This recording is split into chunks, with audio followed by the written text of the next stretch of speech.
Hello and welcome to another episode of SqEngineering. Engineering. I'm Spiritus, and in today's episode we are of course continuing with the fuel system.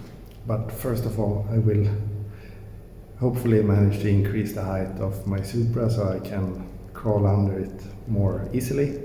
And then the focus will be to make the stainless steel brackets fit like I want them to. And I guess that will be the entire episode. So yeah, I will just start. So it's a tiny bit higher than before. I went from my trusty old foldable jack stands to something that's welded. I might have a bit more trust in these, but anyway, I think I'm gonna do one bracket at a time, and I'm starting with this one. And the purpose and goal is to get clearance from the floor and also to avoid things sticking down like it does now. So I will get to cutting and grinding. So here we have the first one pretty much ready to be installed. The only thing now is the screw hole, which is 5mm, and I need it to be 6mm, and I haven't drilled it. I might just print a new one to get the correct reinforcements around the screw hole. So it's temporarily in place, and the one I had over there is on the floor. So I need to get it lower, so I will try and move this bend a bit upward so that the second hole can be utilized.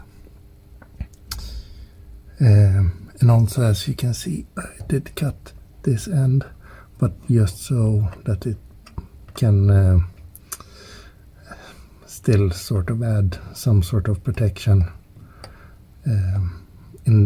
from this direction, not so much in the driving one, so that might be a problem. We will see.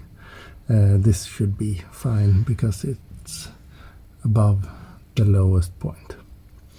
But anyway, I will continue and finish this one. I was able to move the bend like I wanted to. I think it turned out pretty good. So, and I've also tried it on the car. Yeah. So now I will cut it off, and I will put the plastic piece in place and cut this ear off as well. So I think I'm pretty happy with this. As you can see, we will have clearance between the plastic piece and the head of the screw. And I also drilled this to 6mm.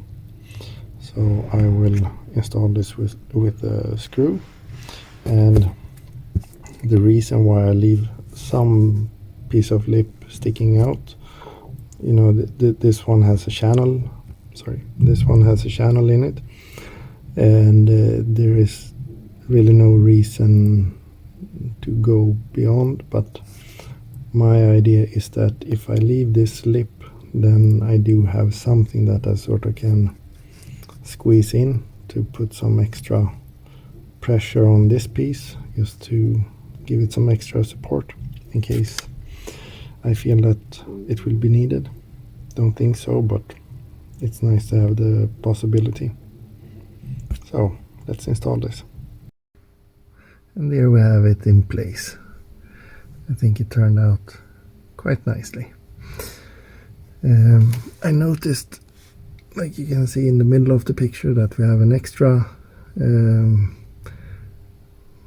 mounting point, possible mounting point. So I might have one there, not sure yet. Otherwise, there won't be one until you see the screw. The screw in the middle of the picture. So that's where the next mounting point will be. it might feel a bit too long. I don't know, maybe. But I will start with that one in the next episode, because we also need to consider the slave cylinder for the clutch and the lines for that.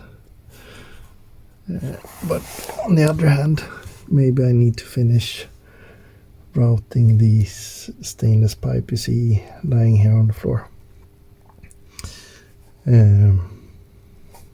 Yeah, it's starting to look nice. Something that I've wanted to try is to sort of diagnose the condition of my plating fluid. So I bought these indicating papers so we can read the pH level. That should be one way to find out where we are. So let's see.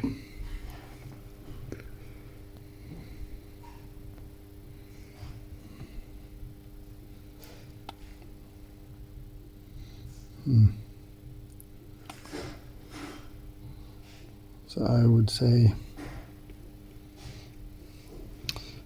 it looks a bit different in the camera, but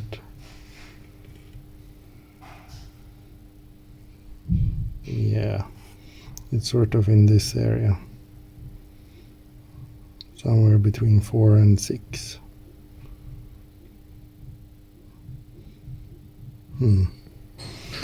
I will need to read what I should do then. So I had a look in the manual, and it should be around 4.8 to 5.5. I have another measurement device to do this more exactly, but I think it's fun to use these indicating papers. But anyway, I think I would say that this is roughly 5, maybe 6. So it should be in the sort of on the high end. And if I want to lower it, I need to add saltsyra, hydrochloric acid. Otherwise, if I need to increase it, I'm not going to pronounce that in English. But anyway,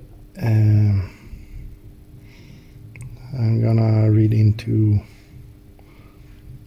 how much of the acid I would need to add to this fluid if I would like to lower it. But I will also do a reading with the measurement device that gives me at least 1 decimal. So it might seem that not much have been done, but it takes some time crawling in and out of under the car, cutting the brackets, making sure that the dimensions are okay, lining everything up, etc., etc. Thinking about how they work together with the other brackets and so on. So yeah, at least 50% is done of the intended brackets so far. I will add 1 more, maybe 2. We will see. I think it will be obvious how many brackets I need once I start to route above the differential and front near to the engine compartment. But now I have a bunch of things to clean out, put back in its place and so on. So I will end this episode because I need to go to work tomorrow morning. But anyway, thank you very much for watching. Please comment, like and subscribe. Stay safe. Take care. Bye bye.